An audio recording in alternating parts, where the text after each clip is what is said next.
नमस्कार, मैं हूं तन्वी सिन्हा और आप देख रहे हैं बिस्तक। भारत में क्रिप्टो करेंसी रेगुलेशन को लेकर संशय बरकरार है। सरकार क्रिप्टो सहित अन्य वर्चुअल डिजिटल एसेट्स पर 30% टैक्स के साथ ही 1% टीडीएस का ऐलान कर चुकी है।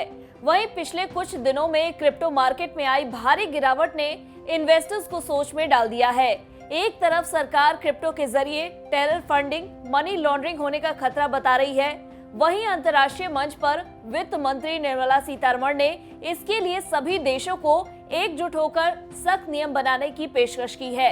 अब खबर आई है कि आरबीआई ने क्रिप्टो के जरिए अर्थव्यवस्था के एक हिस्से का डॉलरीकरण होने की आशंका जताते हुए कहा है, ऐसा होना देश के संप्रभु हित यानी सोवरेन इंटरेस्ट के खिलाफ होगा। रिपोर्ट के अनुसार भारतीय रिजर्व बैंक के शीर्ष अधिकारियों ने एक संसदीय पैनल से ऐसा कहा है।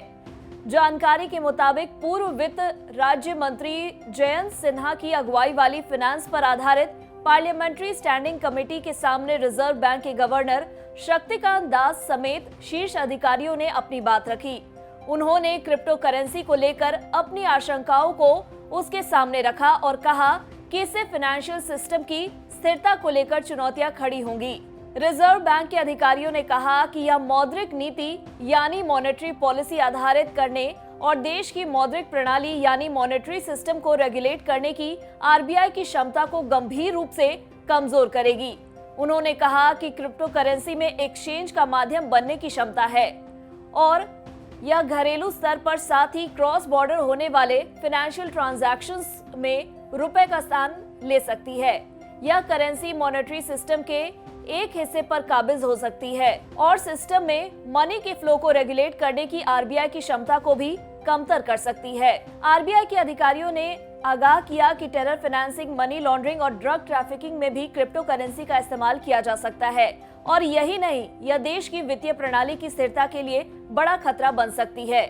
उन्होंने संसदीय समिति से कहा कि लगभग सभी क्रिप्टो करेंसी डॉलर पर आधारित है और उन्हें विदेशी निजी संस्था जारी करते हैं। ऐसे में संभव है कि इससे हमारी अर्थव्यवस्था के कुछ हिस्से का डॉलरीकरण हो जाए, जो देश के संप्रभु हितों के खिलाफ होगा।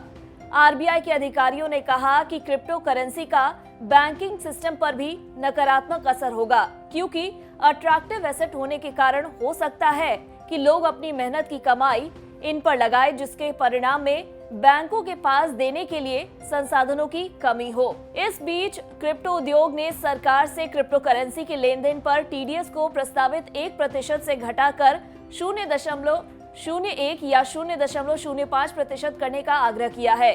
उद्योग ने कहा कि ऐसा नहीं करने पर खुदरा व्यापारियों को नुकसान होगा। CoinDCX के सीईओ और सह संस्थापक सुमित गुप्ता ने कहा कि क्रिप्टो करेंसी से होने वाली आय पर 30% कर अधिक है और इसे कम किया जाना चाहिए। उन्होंने कहा कि हम उद्योग के स्तर पर सरकार के साथ बात कर रहे हैं और हमने एक प्रेजेंटेशन दिया है कि कैसे 30% कर और 1% टीडीएस उद्योग के विकास के लिए हानिकारक है। इससे बाजार से नकदी खत्म हो जाएगी और ऐसी स्थिति में खुदरा निवेशकों को नुकसान होगा। बता दें, हालांकि भारतीय क्रिप्टो बाजार के आकार पर कोई आधिकारिक डेटा उपलब्ध नहीं है, लेकिन अनुमान है कि भारत में 15 मिलियन से 20 मिलियन क्रिप्टो निवेशक है, जिनकी कुल क्रिप्टो होल्डिंग लगभग $5.34 बिलियन है। अगर आपको हमारे इस वीडियो में दी गई जानकारी पसंद आई हो तो इसे लाइक और शेयर जरूर करें। साथ ही क्रिप्टो करेंसी से जुड़ी खबरों को जानने के लिए बने रहे हमारे साथ और देखते रहे बिस्तक।